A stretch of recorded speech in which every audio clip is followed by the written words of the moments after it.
another episode of The Sport of Luxury. I'm your host, Darius Holley, and today I have another wonderful guest. Today I am joined by Shabana Rodriguez, who is the founder and CEO of Café Shabana, and she's also the head of operations for 625 Industries.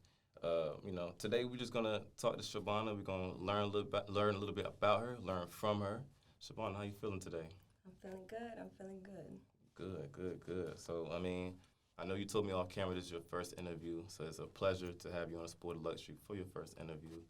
But don't be nervous. It's relaxed settings. We're just going to casual conversation. We do have espresso martinis, you know. By Café Shabana. Courtesy of Café Shabana. So let's take a toast to that. Cheers. Cheers. Wonderful. That's good. Let's start off first like this, man. Who is Shabana Rodriguez? Okay, well, Shabana Rodriguez is a girl from the Bronx. She was born and raised in the Bronx. She's Dominican. She's from Pakistan. And, she's a woman that is trying every day to just be the better version of herself. And coffee, the reason why I relate so much to coffee, because for me, coffee is about conversation, just like this. So I'm actually really happy that my first time having this conversation with you is about coffee. I think about a lot of me is conversation. I love that. So, you talked about your roots and, things of that nature. So, just growing up, did you always know that you wanted to be in the entrepreneurial space at all? Or? No. So I would say, yes and no, right? So growing up, I went to school, I went to college, I studied psychology, and I didn't know exactly what I wanted to do with that, but I was also in hospitality.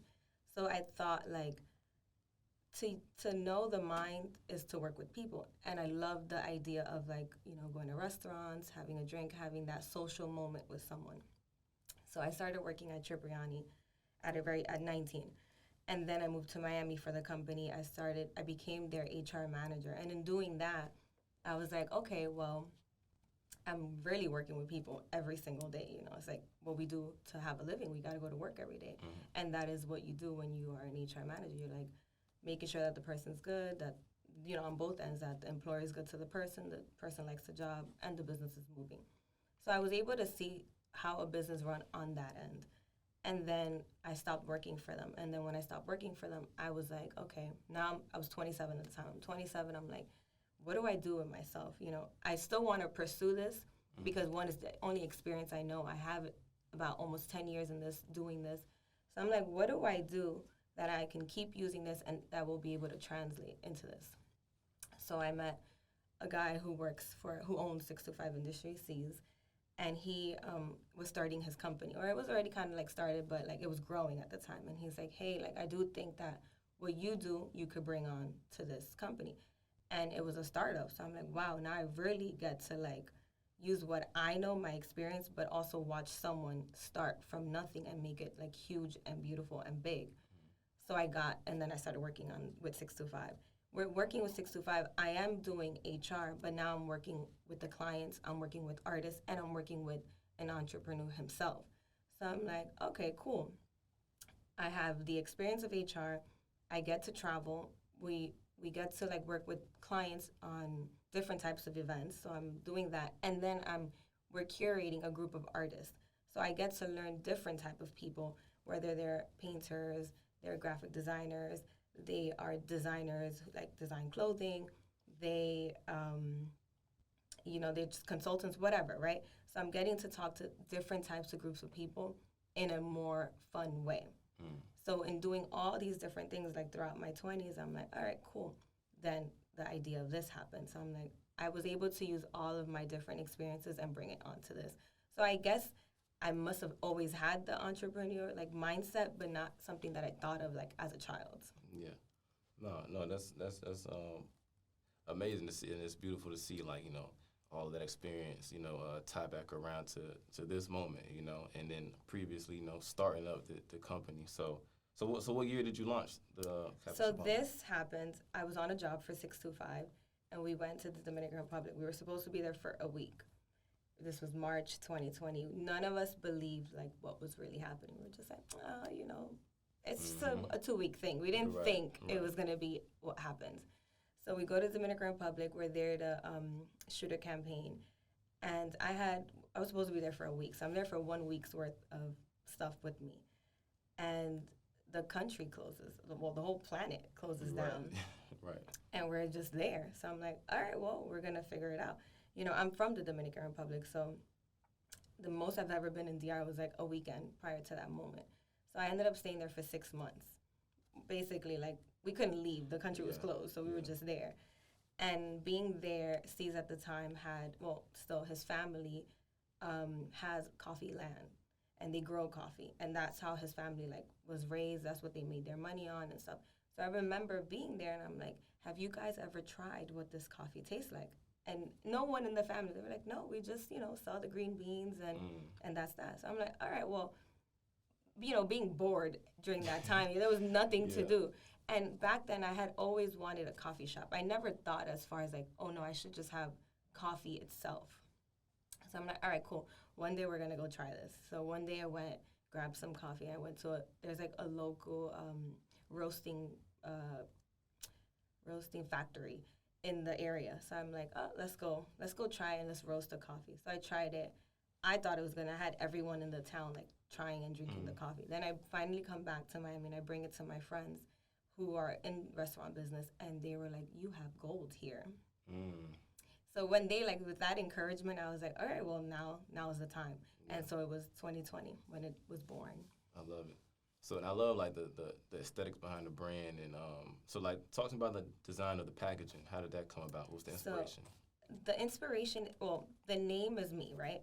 And when I think about myself as just being very elegant and classy. So I wanted it to be as simple as possible so I could just focus on what the product is. Like, nothing will distract. Yeah, the name is there, but you open the bag, it's all about the product. Right. So I just wanted it to be super, super simple. And I thought, all right, cool. Like, if I'm ever going to, like, be signing things, then it would just be, like, my signature. So that's the packaging on it. Word. Okay. So without giving away, you know, too much, you spoke on it a bit, but talk to me about, you know, like the production process, you know, for Café Shabana, and you know, just being able to import it from, you know, DRT. So that is the best part of the story. Okay, talk to me. So, well, the production part is we work with local farmers, which I think is a beautiful thing because we give back. The Dominican Republic is also a country, like many countries, that are run by men, right? So it's not normal for them to see women, especially young women, want to, like, you know, handle business, should I say. Right. And so I go with my partners and we go to the farms and we buy the coffee, and then we bring it over to the local roasting factory as well there. I spend time there. I personally go with our guys and we're like, you know, I wanted this temperature. So I'm the one there all the time while it's happening. To import it into the United States has been, I should say, the hardest part of the whole production. Really? Because the paperwork. So we technically, like, has taken us, since 2020, that documentation is in process. So what I do in the meantime is to be able to have the product in hand is, like, I go to DR with my friends and, like, everyone has a bag and I'm like, everyone, we're going to pack this bag. A lot of my friends have done it with me and we just come back to the United States with it because it's not, one, we're not doing anything wrong. Right. You can bring as much coffee as you want. And we bring it into the States and we just have fun. And it's funny because people do stop us. So we get stopped at the airport often. Right. And every time we get stopped, they're, you know, whatever they're called, all those officers are like, what are you doing? And I tell them the truth. I'm like, look, we have family here in the Dominican Republic. We have coffee, and we're bringing it to the United States, and we want our family and friends to try it. That's interesting. That's funny, though, for real. For the TSA probably be mad confused, like, are you smuggling what you're trying to do? All the time. It's every single time we get stopped when there's coffee. I could imagine. So talk to me about some places where, you know, people can purchase or experience Café Shabana. So to experience it and try, like, taste it, we have a spot in New York City that is called Last Lap, and they actually serve the espresso martini. Okay. So it's called Espresso Yourself on the menu. To buy it, there's a place here in Miami that's called Casa Tua, and you can just walk in, and they sell it in ground and in beans. Okay. Yeah, and we're still trying to get, and then what will happen soon this year is that it'll be online, so cafeshabana.com, and you can purchase whatever you want. E-commerce coming soon. Yeah. Love that. So what about, you know, maybe a cafe? Like, you spoke on it about, you know, just wanting to do that possibly before actually getting into the product itself. Could we expect that in the future, like an actual Yeah, cafe? I definitely want that. I don't know where, so that's probably like why it hasn't happened just yet. Mm. I'm still trying to think of what place would make the most sense and what would resonate the most with me. But a storefront will be happening soon. I love that. Word. Okay, so with all of that being said, I see that you definitely are a woman of many hats. A lot of people know that. So speak on 625 Industries. We talked about it briefly earlier, but just talk about what the company does and what your role is in it. So the company is an innovative company. So what we like to say is that we want to come up with ideas that like speak to the future, right? And that's what the owner of the company like focuses on, is just the future and how do we make the future a better place.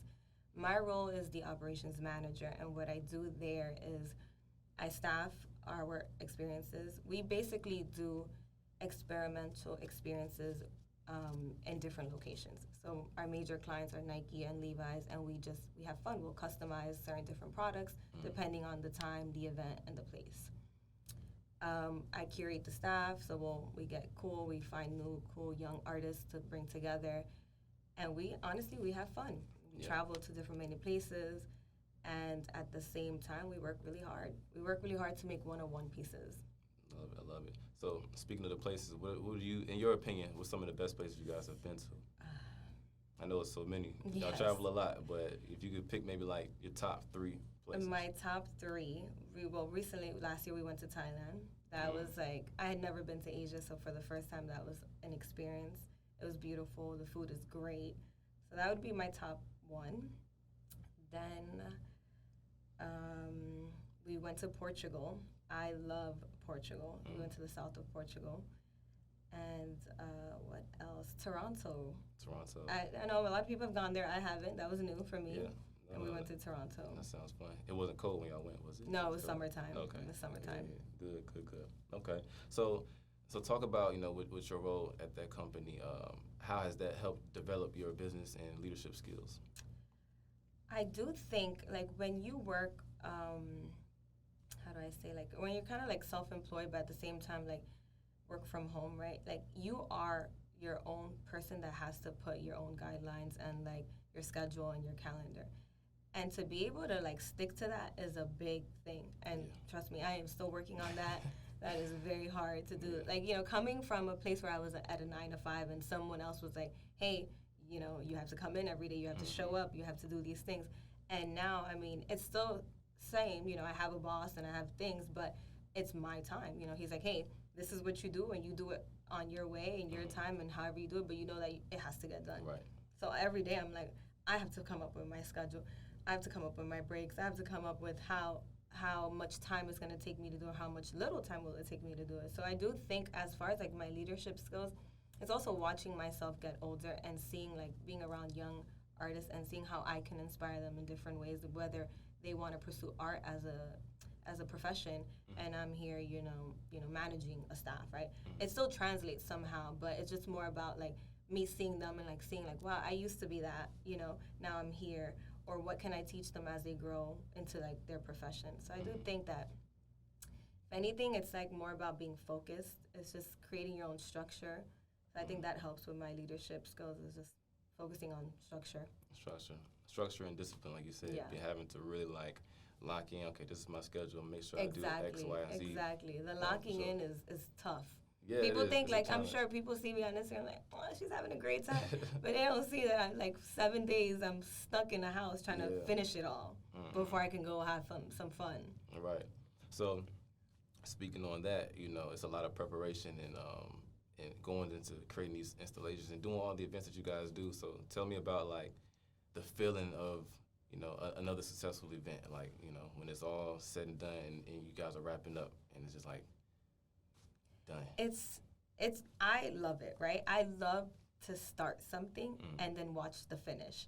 And the start is like 3 months before we get there. So, for example, we're going to Vegas for the Super Bowl to work with Nike. We've been working on this since November. We're just leaving now on Sunday. So technically it feels like, okay, we've done it, right? But we haven't, because now we have to do the actual event. Right. And then being there, and I know that they're going to be like, some days are 10-hour days, some days are 15-hour days, but it's that feeling of satisfaction, like, wow, we're young, creatives, people of color who got to do this. Mm-hmm. We don't really see that often. Right. So being there, I'm just like, it's a great feeling. No, that's good. That's good. So what else you guys got coming for 2024? We have that. We have Vegas for Super Bowl. We have Rolling Loud. We normally work with Rolling Loud and Levi's. We have Air Max Day with Nike, and just many more stuff coming. Love it, love it, love it. So switching gears a bit, talk to me about the luxury of relationships and networking and how important that has been to you and helped you get to where you are today. I think it's the most important thing is to have strong relationships with the people around you, because you just don't know like how far it can take you. And I say this all the time because, for example, 625. I was working for Cipriani for almost 10 years, and randomly, we just parted ways. And I went to a concert, with a friend, and I met the owner of 625, and he asked me, like, hey, what do you do for a living? And I was like, it had been the first time someone asked me during that period that I had no job. Right. So I was like, do I lie? Do I just say the truth? Like, what do I do? And I was like, nothing. And he was like, all right, cool. Are you happy? I'm like, sure. But then months later, he was like, why don't you work for 625? And I think it's just like that moment. It's just, had I not been honest, right? Mm-hmm. Had I not been who I am and like those type of relationships that I carry, that new step in my life wouldn't have presented itself in that way. Right. So I do think it's super, super important to have strong relationships with your friends, with your peers. Like, I think it's beautiful to like see people of our age who are all doing things, and then we can like tap into one another and be like, hey, do you need some help here? Right. Learn something new. It's never too late to learn something new. I agree, 100% agree. That is super valuable, relationships, just nurturing them, watering them, and, like I said, you never know what could come from it, it's beautiful. So, fitness, how important is fitting that into your schedule, into your busy schedule? Super important. That is the one thing that I could go to sleep at 3 a.m., but my workout is at 8 a.m., and it's not going to be missed. Because it's the one time I can control. Everything after that I cannot control. It just happens. Like, life happens. Yeah. But that one thing, I'm like, all right, it's set. I'm going to go. If I miss it, I'm going to get charged. So I am going. Right. I think working out is super important. I think as a woman, it just makes you feel strong and empowered. And I like to do boxing. So that's something that people, if they watch me on Instagram, they know that about me. If they don't, they probably look at me and they're like, there's no way that she knows how to do it. But I do think, I don't know if it comes from, like, I come from New York where us women are constantly, like, making sure, like, no one's behind us. So it's, like, feeling like I could protect myself. Yeah. Word. So I think it's a plus.